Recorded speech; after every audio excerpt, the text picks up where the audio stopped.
Emergency కార్యక్రమం కలిపి నిర్వహిస్తామని చెప్పేసి ఏర్పాటు చేసినటువంటి కార్యక్రమానికి అధ్యక్షత వహించినటువంటి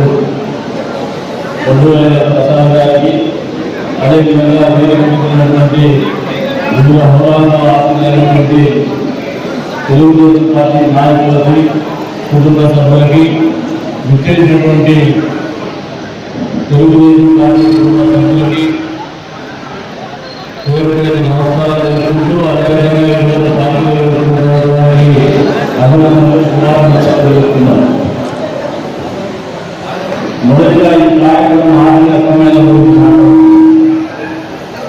ఆత్మీయ సమ్మేళనానికి ఒక బ్యాక్గ్రౌండ్ ఉంది.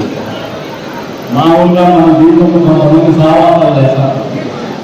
మరి ఇంకా మా నాన్నగారు అన్నగారు తప్పాలో తప్పు సావాసాలు లేదు. నాకుగా నా జీవితంలో తప్పు సావాసం చేశారు. అల్వాళ్ళు తప్పు సావాసం చేసి రోజులు అల్లాసం చేశారు.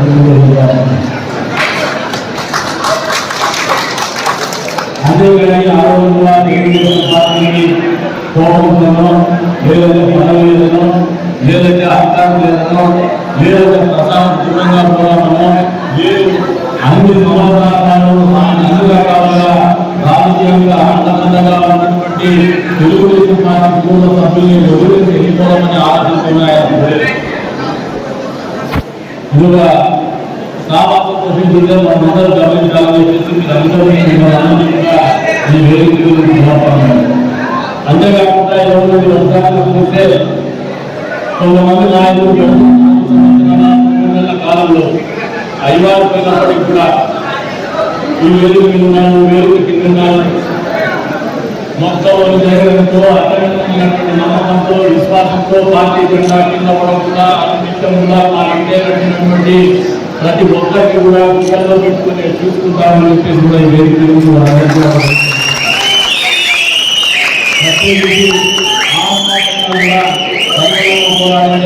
మాకందరూ కూడా స్ఫూర్తి. ఆ పాపం కానీ మళ్ళీ పోటీ చేసి ఎంపీగా గెలిచినారు. అది నాయకత్వం ఉంటే చాలా మంది రాజకీయాల్లో నాయకత్వం గురించి మాట్లాడడం కానీ ఆ పాపం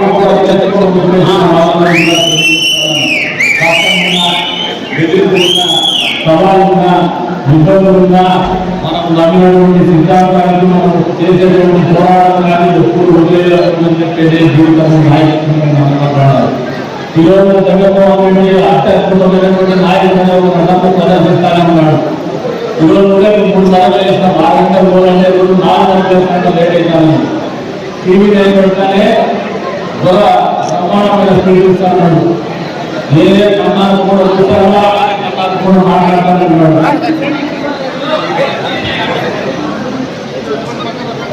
నేను కన్నాకుండా చూస్తానా, ఆయన కన్నాను కూడా మాట్లాడతాను. అసలు అనగానే మర్చిపోయినా ఏం లేదు, అద్భుతంగా మాట్లాడతాను, ఎన్ని వార్తలు మాట్లాడుతున్నాను, ఎంత అద్భుతంగా పెద్దాను 15 నిమిషాలు నేనే కష్టపడిపోయినా. తీరా ఒకసారి చూసుకుని ఈ అమ్మాయి ఎన్ని రకాలుగా అపప్రాలు చెప్పగలిగినటువంటి అర్థాలు వైఎస్ రాజశేఖరికి ఏ కూడాలు ఇష్టమేసడం అని బ్రహ్మాండం రోజు తెలిసి అపప్రాలు మనిషి బాడీ లాంగ్వేజ్ పైన నెగిటివ్ చెప్తున్నాడు, బాడీ లాంగ్వేజ్ కూడా అర్థం చేసుకుంటాడు. కన్నా అప్పుడు సిద్ధమా అని చెప్పేసి మళ్ళీ ఇంకోసారి మోసం చేసి నమ్ముకున్నటువంటి కార్యకర్తని అమలు మళ్ళీ మోసం చేస్తున్నాడు.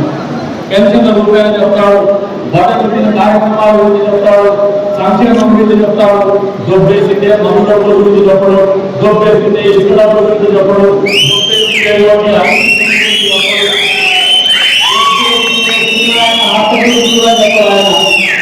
ఆపేసినటువంటి గొప్పల గురించి కూడా మాట్లాడు.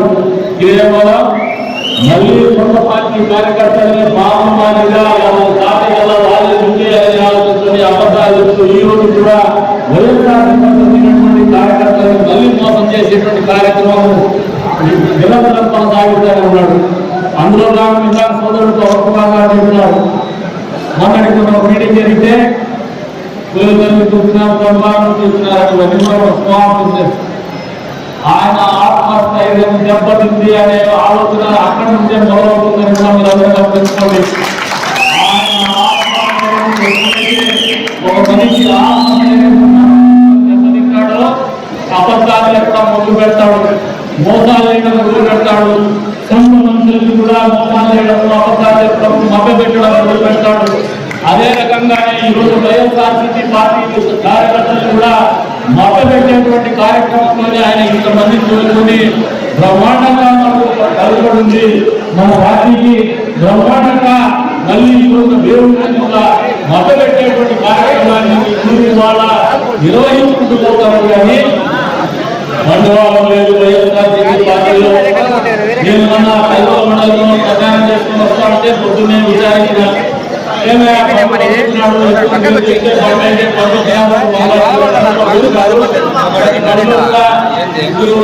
కార్యకర్తలు మా వాళ్ళు ఏమన్నా పొరపాటు మామూలుగా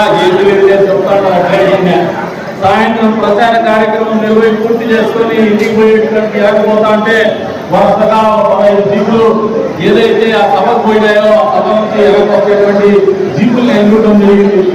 ఏ జీపులో కూడా దాదాపు 15 జీపుల్లో 70% మేర జీపుల్లో ముగ్గురు మాత్రమే ఉన్నారు.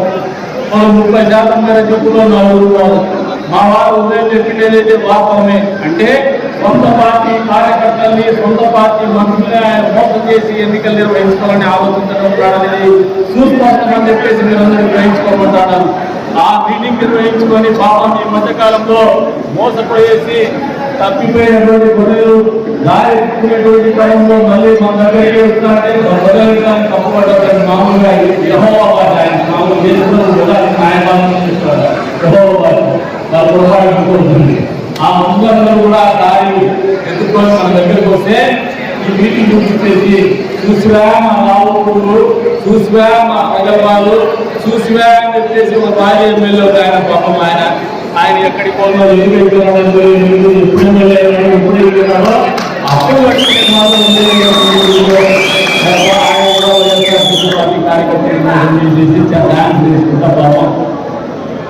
మోయిని పండుగ అయిపోయిన వృధాలు డబ్బులు ఇచ్చి తెలుగు వేసుకుంటారు. మళ్ళీ ఒక బాధ్యతలు చేస్తానని చెప్పేసి ఆయన చేసుకునేటువంటి కార్యక్రమం మన వాళ్ళు పూర్తి చేసేటువంటి కార్యక్రమం. ఇప్పుడు మనము బ్రహ్మాండంగా ఉన్నాము, మీరు అందరూ తప్పు చేసినారు. మళ్ళీ మనం అధికారులకు కారణంగా మీరు చేసినటువంటి పొరపాటు తగ్గించుకోవడానికి మళ్ళీ ఒక అవకాశం ఇస్తామని వాళ్ళు చేస్తా ఉన్నారు. అంటే ఈయన సభ నిర్వహించుకోవడము, అధికారంలో 4 సంవత్సరాల 9 నెలల కాలం పాటు ముఖ్యమంత్రిగా పనిచేసినాను, ఈ రాష్ట్రానికి చేసినాను, ఈ నియోజకవర్గానికి చేసినాను, ఈ ప్రాంతానికి చేసినాను, ఈ ప్రజలకు మంచి చేసినాను, ఈ ప్రజలకు మంచి చేసినాను రోడ్డు అడుగుతున్నాను కానీ దమ్ముడైన జగన్మోహన్ రెడ్డి వేరు. అందుకనే ఈరోజు మొదటి కార్యక్రమం చేస్తాను. పెన్షన్ రూపాయలు చెప్తున్నాడు. ఈరోజు పెన్షన్ల గురించే మాట్లాడుతున్నాం, పెన్షన్ల రాజ్యం గురించే మాట్లాడుతున్నాం. ఈరోజు సచివాలయ సిబ్బందికి పెన్షన్లు పంపిణీ చేసేటువంటి కార్యక్రమము కోర్టు అప్పచెప్పింది. ఒకవేళ సచివాలయ సిబ్బంది అక్కడికి పోవడానికి ఏదైనా ఇబ్బంది ఉండే ముఖ్యమంత్రి ఆపద్ధర్మ ముఖ్యమంత్రిగా జగన్మోహన్ రెడ్డి ఉన్నాడు. నిజంగా పెన్షన్ల మీద ప్రేమ ఉంటే సచివాలయ సిబ్బందిని అక్కడికి పంపించి పెన్షన్లు ఇప్పించవచ్చు. నిజంగా 1వ తారీఖు ఖజానాలో వచ్చేటువంటి జీపుల్ని ఎన్నుకోవడం జరిగింది. ఏ జీపులో కూడా దాదాపు 15 జీపుల్లో 70% మేర జీపుల్లో ముగ్గురు మాత్రమే ఉన్నారు. మనం 30% మేర జీపుల్లో 4 ఉన్నారు. మా వారు ఉదయం చెప్పింది ఏదైతే వాస్తవమే. అంటే సొంత పార్టీ కార్యకర్తల్ని సొంత పార్టీ మనుషులే ఆయన మోసం చేసి ఎన్నికలు నిర్వహించుకోవాలని ఆలోచించడం చూసుకోవచ్చని చెప్పేసి మీరందరూ గ్రహించుకోమంటాను. ఆ మీటింగ్ నిర్వహించుకొని పాపం ఈ మధ్యకాలంలో మోసపోయేసి తప్పిపోయినటువంటి గొడవలు దారి ఎత్తుకునేటువంటి టైంలో మళ్ళీ మన దగ్గరికి వస్తుంటే బదలడానికి తప్పుపడ్డారు. మామూలుగా యెహోవా వారు ఆయన మామూలు చేసుకుని ఆ ముందరలో కూడా దారి ఎత్తుకొని మన దగ్గరికి వస్తే ఈ మీటింగ్ చూపించేసి చూసివా మా రావులు, చూసివా మా ప్రజలు, చూసివా అని చెప్పేసి ఒక భార్య ఎమ్మెల్యే ఆయన పాపం ఆయన ఎక్కడికి పోయినా ఎందుకు వెళ్తున్నాడో ఎప్పుడు ఎమ్మెల్యే ఎప్పుడు వెళ్తున్నాడో అప్పుడు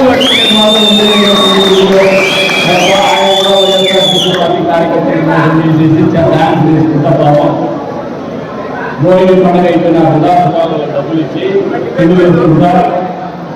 మళ్ళీ ఒక బాధ్యతలు చేస్తానని చెప్పేసి ఆయన చేసుకునేటువంటి కార్యక్రమం మన వాళ్ళు పూర్తి చేసేటువంటి కార్యక్రమం.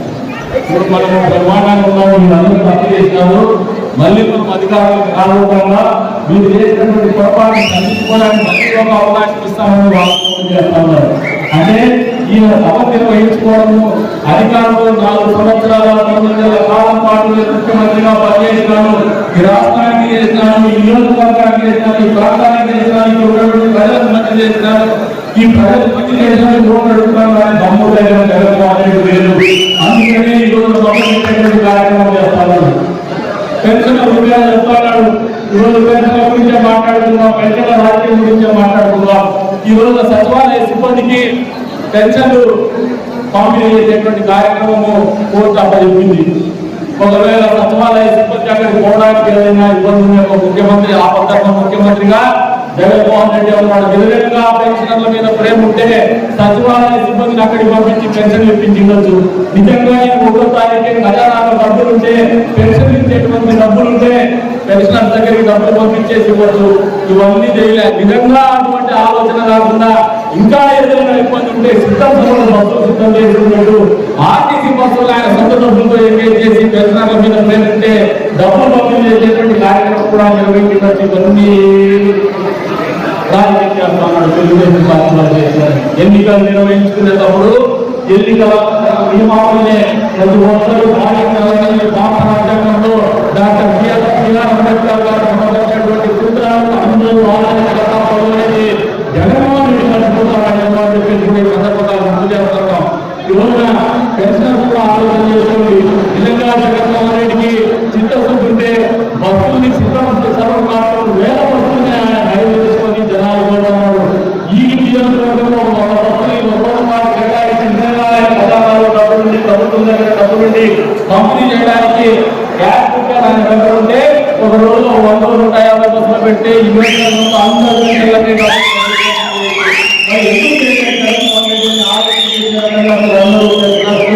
మాట్లాడమని చెప్పేసి కూడా సందర్భంగా తెలియజేస్తాను. వైఎస్ఆర్సీపీ కార్యకర్తలు కూడా గ్రహించుకోమని చెప్తాను. మీ నాయకుడు అబద్ధాలు చెప్తారని మీరు ఆ దాంట్లో పోతుందని చెప్పేసి కూడా వాళ్ళని హెచ్చరిస్తామని.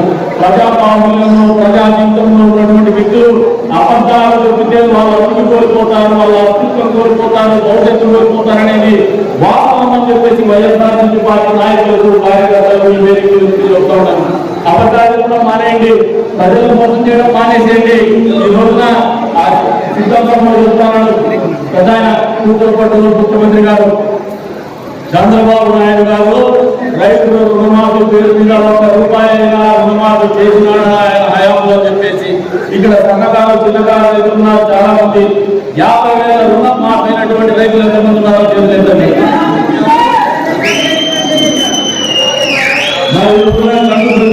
ఏమైనా జగన్మోహన్ రెడ్డి గారిని ఆలోచన చేసుకుంటున్నాను. అన్ని అబద్ధాలు చెప్తాడు.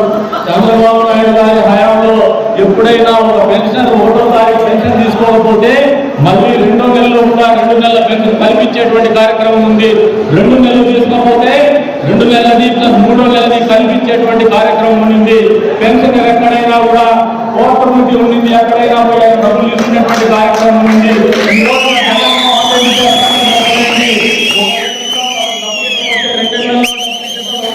కొట్టేస్తాడు.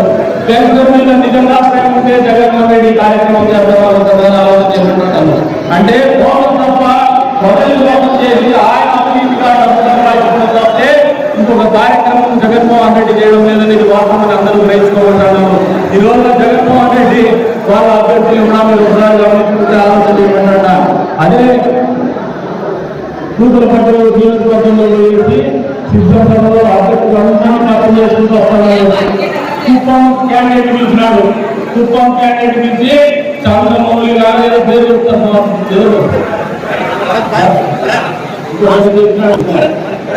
ఏదో పేరు చెప్తాడు, మోహన్ పేరు చెప్తాను ఆయన పేరు చెప్పేసి ఇవన్నీ గెలిపించండి, ఈ క్యాండిడేట్ లో పెట్టుకుంటా లోకాలను అంటారు.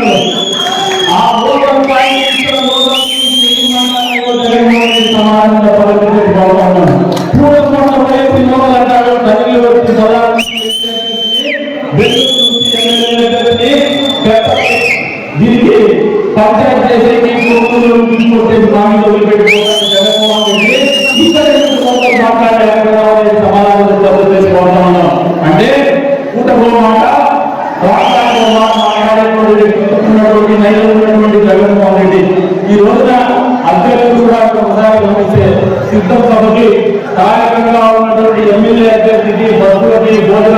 అభివృద్ధి 50 లక్షల రూపాయలు బాకీ ఇస్తుంది. నిన్న రోజున మీటింగ్ రోజున పెడితే 33 లక్షల రూపాయలు బాకీ ఇస్తుంది. ఎందుకు ఇంత డబ్బులు ఎక్కడి నుంచి వస్తారంటే నాయకులు కూడా అధికారులు శాస్త్రీయంగా చేసేటువంటి పరిస్థితులు ఉన్నాయి. ఇవన్నీ కూడా ఆకలింపు చేసుకునే ఎన్నికల్లో మనకు ముందుకు కూడా మీరు ఒకసారి ఆలోచన చేసుకుంటే మీకు వాళ్ళకు మాకున్నటువంటి తేడా ఏమంటాయి. మనకు నిబద్ధత కలిగినటువంటి ప్రాణం పోయినా జెండా కింద పడేయకుండా మన ఎండ నడిచేటువంటి ఏమాత్రం బాధపడకుండా మన ఎండ నడిచేటువంటి నిబద్ధత కలిగినటువంటి కార్యకర్తలు పేద వర్గాలు మనకు సొంతం, వెలుగుబడ్డ వర్గాలు మనకు సొంతం. అదే అటువైపు చూస్తే ఈ రోజు వరకు ప్రచార కార్యక్రమం కూడా నిర్వహించేటువంటి పరిస్థితి లేదు. నిన్న రోజు నేను మనోహర రోజులతో మాట్లాడితే ఎందుకు మీరు ప్రచారం చేయడం లేదంటే మీరు ప్రచారం చేసేటువంటి ఆలోచనలు లేదు, డబ్బులు మధ్య కార్యక్రమంలో మాత్రమే నమ్ముకుంటారని చెప్పేసి తెలియజేస్తున్నారు. అంటే డబ్బులు ఇచ్చి రోడ్డు కొనుక్కోవాలనే భావనకు చేసినారు. మీరు ఒకసారి ఆలోచన చేసుకోండి. ఇది ఇక్కడ ఉన్నటువంటి వాళ్ళు దాదాపు 100 కుటుంబాలు ఉన్నాయి. నీకు పెళ్ళి ఎన్ని రోజులు రాజశేఖర్? 10 పిల్లలు, 2 పిల్లలు. నువ్వు నీ భార్య పిల్లలు పెట్టుకుంటావా? నీ భార్య పిల్లలు పెట్టుకుంటావా? మరి మనం 20 సంవత్సరాలు కలిసి బతుకున్నాం. భార్యాభర్తల మధ్య మాదిరిగా కలిసి బతుకున్నాం. ఆర్థికపరమైనటువంటి అంశాలలో కేవలం పదవి కాకుండా కేవలం ఏదో మా వాడు మళ్ళీ నాయకుడు అయిపోతే దోచుకుంటామని ఆలోచన మాత్రం. కానీ పక్కన 5 ఏళ్ళ కోట్లు వస్తారంటే ఆలోచన చేసుకోండి. ఎందుకు వీళ్ళు 5 ఏళ్ళ కోట్లు వస్తారని అంటే అవకాశం కోసం, ఆర్థికంగా ఎదగడం కోసం. అక్కడ బతకలేక ఇక్కడ సంపాదించుకుంటామనుకుంటారా? తిక్కన ఏమున్నాయా రాజకీయాలు సంపాదించడం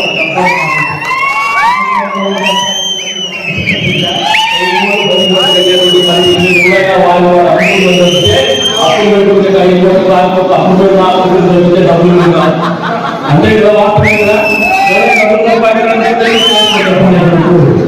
అంటే ఈరోజు పరిస్థితులు బాగానే మనమందరం కూడా ప్రజల కోసం, సమాజం కోసం, పార్టీ కోసం, 10 మంది కోసం బతికేటువంటి వ్యక్తులు ఉన్నటువంటి వాళ్ళు ఇక్కడ ఏకమైన మన ఆలోచన స్పష్టంగా ఉంది, మన ఆశయం స్పష్టంగా ఉంది, మన సంకల్పం నిబద్ధతతో ఉంది, మన పోరాటం కూడా అంతే నిబద్ధతతో ఉండాలనే ఆలోచన రావాలని చెప్పి కూడా ప్రతి ఓటర్ని కూడా ఓటు కార్యక్రమం తీసుకోవాలని చెప్పి చెప్తా ఉన్నాను. ఏదైనా సూపర్ సిక్స్ గురించి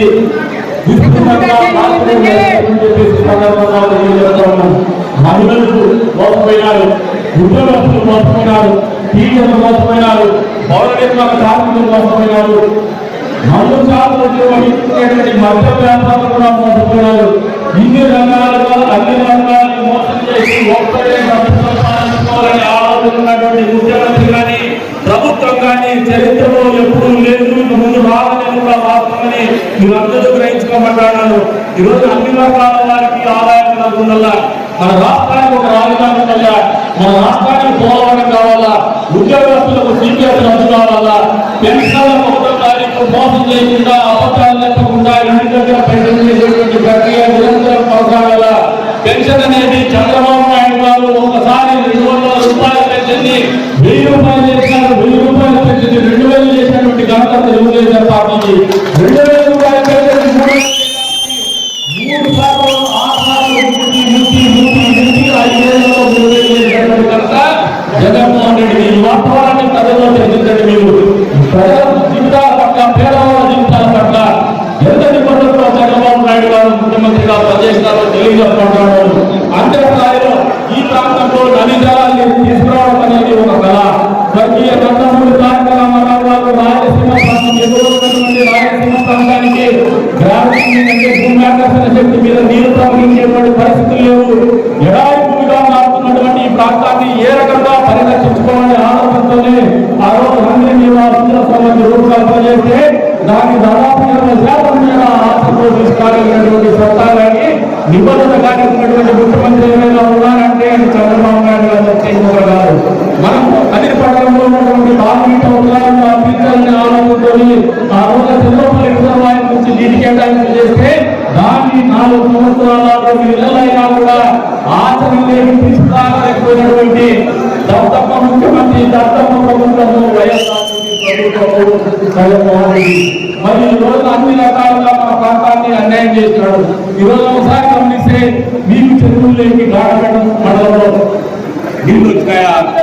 చాలా కనీసము మీరు ఎన్నుకున్నటువంటి ఎమ్మెల్యే ఎప్పుడైనా ఇప్పుడు ఎన్నుకోబోయే ఎమ్మెల్యే కూడా ఏదైనా ధైర్యంగా హిందూ సభలో ప్రజా సమూహంలో మా ప్రాంతానికి కావాలా చెప్పి దిబ్బతో నిలదీసేటువంటి దమ్ము చెప్పమంటా మనం ఎమ్మెల్యేగా ఓడిపోయిన ప్రభుత్వం ఉంది. నరసింహస్వామికి పట్టుబడులు ఇస్తే కానీ ఎమ్మెల్సీ గుడి చేసుకోకపోతే పరిగెత్తు పట్టుబడులు నరసింహస్వామి వస్తాయి. అంతే స్థాయిలో ఈసారి మనం ఈ నియోజకవర్గంలో ఎమ్మెల్యేగా గెలవబోతున్నాం.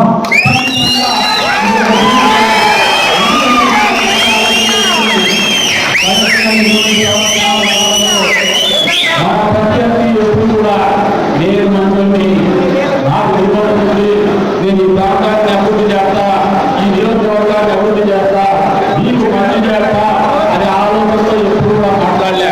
కందికూడ ప్రసాదం చేస్తుంది, కందికూడ ప్రసాదం అరెస్ట్ చేస్తారు, కందికొండ ప్రసాద్ అరెస్ట్ చేస్తారు. లేదు కందికొండ ప్రసాద్ టికెట్ రాదు, కందికొండ ప్రసాద్ ఎన్నికల్లో పోటీ చేయడానికి అర్హులు కాదు ఇట్లే చెప్పినారు. కానీ ఎప్పుడైనా మేము పోటీ చేసి మా ప్రజలు ఉంటారు మేము తెలుస్తామని ఎప్పుడైనా మాట్లాడినారనే అంటే ఎంతసేపు ఆత్మవిశ్వాసం లేని, వెన్నెంక లేని, నిబద్ధత లేనటువంటి నాయకత్వాన్ని ఆ పార్టీ ప్రోత్సహిస్తోంది. ఎన్ని కష్టాలు వచ్చినా, ఎన్ని ఇబ్బందులు వచ్చినా, ఎన్ని రకాలైనటువంటి ఇబ్బందులు పెట్టాలన్నా అన్నింటినీ అధిగమించి మనం ఎన్నికల్లో పోటీ నిలుస్తామని చెప్పి 4 సంవత్సరాల 9 నెలల క్రితం ఇదే పార్టీలో మళ్ళీ ఎమ్మెల్యేగా పోటీ చేస్తామని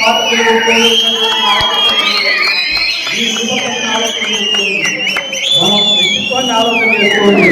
నాయకుడికి ఉన్నటువంటి దూరదృష్టిని ఆలోచన చేసుకోండి. ఖచ్చితంగా ఈ రోజు నేను చెప్తున్నటువంటి మాట మళ్ళీ నెరవేరి తీరుతుందని కూడా మీకందరూ కూడా తెలియజేస్తున్నారు. 2024 కదిరి నియోజకవర్గం ఎమ్మెల్యేగా కందికొండ ప్రసాద్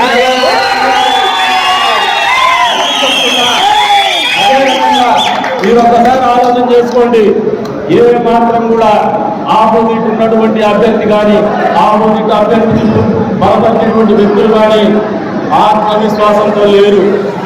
కుట్రపూరితమైనటువంటి ఆలోచనతోనే ఉన్నారు, మతపరమైనటువంటి ఆలోచనతోనే ఉన్నారు, మద్యపరమైనటువంటి ఆలోచనతోనే ఉన్నారు, మనీపరమైనటువంటి ఆలోచనతోనే ఉన్నారు. కానీ ఎక్కడ కూడా మనసుని నమ్మి రాజకీయాలు చేసేటువంటి పరిస్థితుల్లో లేరనేది వాస్తవాన్ని మీరందరూ గుర్తెరగమని చెప్పేసి మీకు ఈ సందర్భంగా గుర్తు చేస్తా ఉన్నాను. అంతేకాదు ఈ రోజున ఈ మండలంలో చూస్తే ఎప్పుడు కూడా తెలుగుదేశం పార్టీని ఆదరిస్తూనే వస్తామని గాండపేట మండలం ఎప్పుడు కూడా గత ఎన్నికలు ఒకసారి చూస్తే ఎప్పుడు కూడా తెలుగుదేశం పార్టీకి మీరు మోసం చేసింది కానీ, చిన్న చూపు చూసింది కానీ లేదు. ఈ రోజున ప్రతి నియోజకవర్గం ప్రతి మండలంలో ఉన్నటువంటి నాయకుడి కావాలి, కార్యకర్తలు కావాలి, ఒక కసి ఉంది, ఒక పట్టుదల ఉంది, ఒక బాధ ఉంది, ఒక మళ్ళీ గెలవాలనే భావన ఉంది. ఉంటేనే కాదు ఆలోచనలా ఏ రకంగా ఓటుకు పోగేసుకొని తెలుగుదేశం పార్టీకి ఓటు వేయించుకోవాలో ఆలోచన చేయబడుతున్నా మన నాయకులు చేసినటువంటి దిశానిర్దేశం ఏదైతే ఉందో సూపర్ 6 ప్రజలకు తెలియజెప్పని చెప్పేసి మీకు అందరికీ కూడా తెలియజెప్తా ఉన్నారు. అవన్నీ కూడా విస్తృతంగా ప్రాచుర్యం కల్పించండి. వచ్చే రోజుల్లో అన్ని రకాలుగా అన్ని రోజుల్లో కూడా మీరు ప్రజల్లో ఉండమని చెప్పేసి మిమ్మల్ని అందరినీ కూడా కోరుతా ఉన్నారు. అంతేకాదు వెనుకబడిన వర్గాల వారికి ఎక్కువ భాగం వెనుకబడిన వర్గాల పార్టీనే తెలుగుదేశం పార్టీ. ఈ రోజు వెనుకబడిన వర్గాల వాళ్ళకి ఏదైతే ఎస్సీ ఎస్టీల చట్టం ఉందో అట్రాసిటీ చట్టం అంతే స్థాయిలో తెలుగుదేశం పార్టీ అధికారంలోకి వస్తే చట్టం తీసుకురాబోతోంది. దీన్ని బలంగా ఎమ్మెల్యే కూడా ఏదైనా ధైర్యంగా హిందూ సభలో ప్రజా సమూహంలో మా ప్రాంతానికి కావాలా చెప్పి దిబ్బతో నిలదీసేటువంటి దమ్ము చెప్పమంటా మనం ఎమ్మెల్యేగా ఓడిపోయిన ప్రభుత్వం ఉంది. నరసింహస్వామికి పట్టుబడులు ఇస్తే కానీ ఎమ్మెల్సీ గుడి చేసుకోకపోతే పరిగెత్తు పట్టుబడులు నరసింహస్వామికి వస్తాయి. అంతే స్థాయిలో ఈసారి మనం ఈ నియోజకవర్గంలో ఎమ్మెల్యేగా గెలవబోతున్నాం.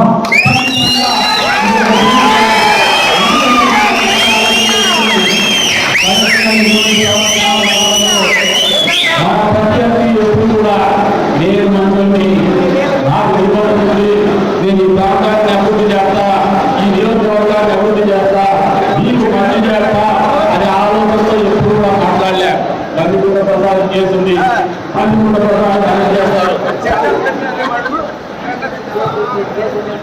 కనుకొండ ప్రసాద్ చేస్తారు, లేదు కనుకొండ ప్రసాద్ టికెట్ రాదు, కనుకొండ ప్రసాద్ ఎన్నికల్లో పోటీ చేయడానికి అర్హులు కాదు ఇట్లే చెప్పినారు. కానీ ఎప్పుడైనా మేము పోటీ చేసి మా ప్రజలు ఉంటారు మేము గెలుస్తామని ఎప్పుడైనా మాట్లాడారు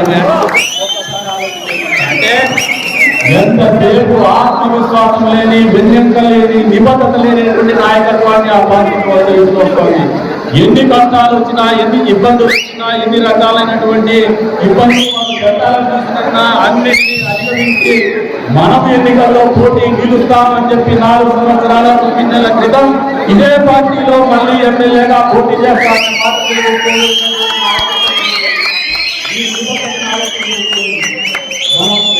ఆలోచన చేసుకోండి. నాయకుడికి ఉన్నటువంటి దూరదృష్టిని ఆలోచన చేసుకోండి. ఖచ్చితంగా ఈ రోజు నేను చెప్తున్నటువంటి మాట మళ్ళీ నెరవేరి తీరుతుందని కూడా మీకందరూ కూడా తెలియజేస్తాను. 2024 కదిరి నియోజకవర్గం ఎమ్మెల్యేగా కందికొండ ప్రసాద్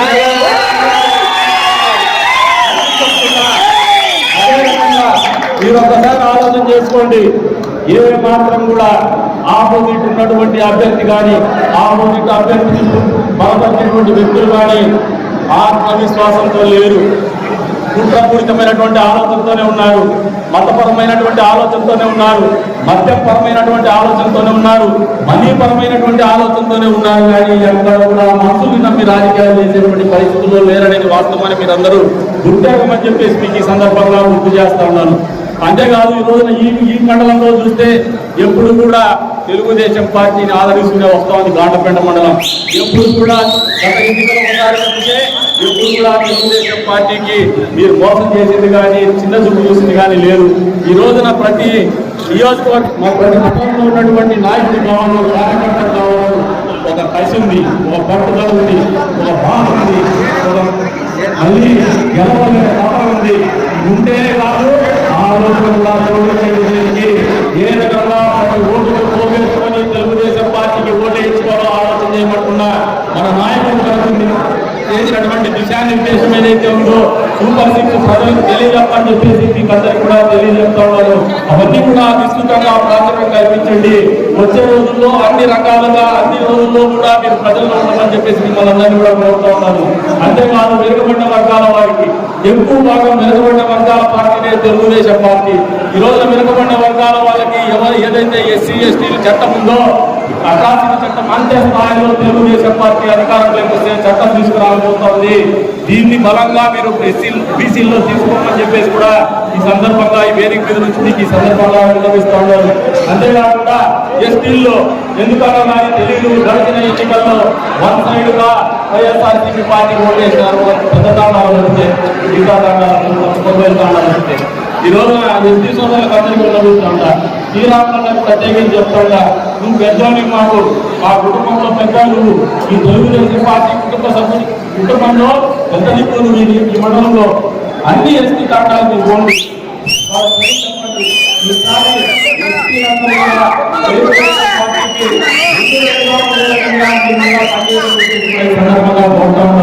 అన్ని రకాలుగా తెలుగుదేశం పార్టీ అధికారంలోకి రాబోతోంది. ఇది వాస్తవం.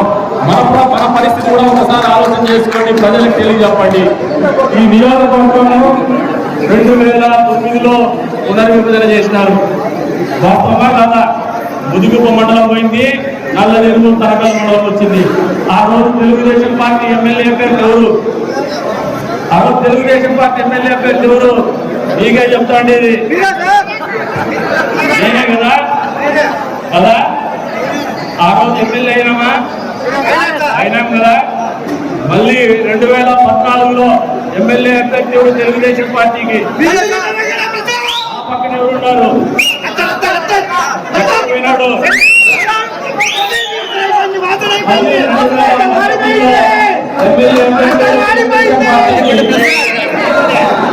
ఆ పక్క ఎవరున్నారు?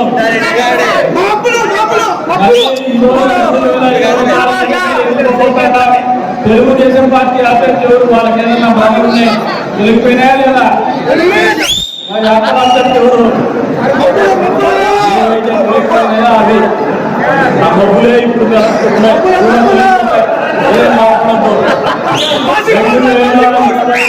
తర్వాత మళ్ళీ ఈ నియోజకవర్గం జరిగి తీరుతుంది.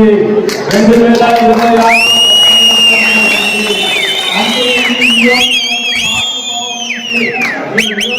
మహానుభావం నుంచి మళ్ళీ కొత్త నియోజకవర్గం ఏర్పడే వరకు ఎమ్మెల్యే తెలుగుదేశం పార్టీ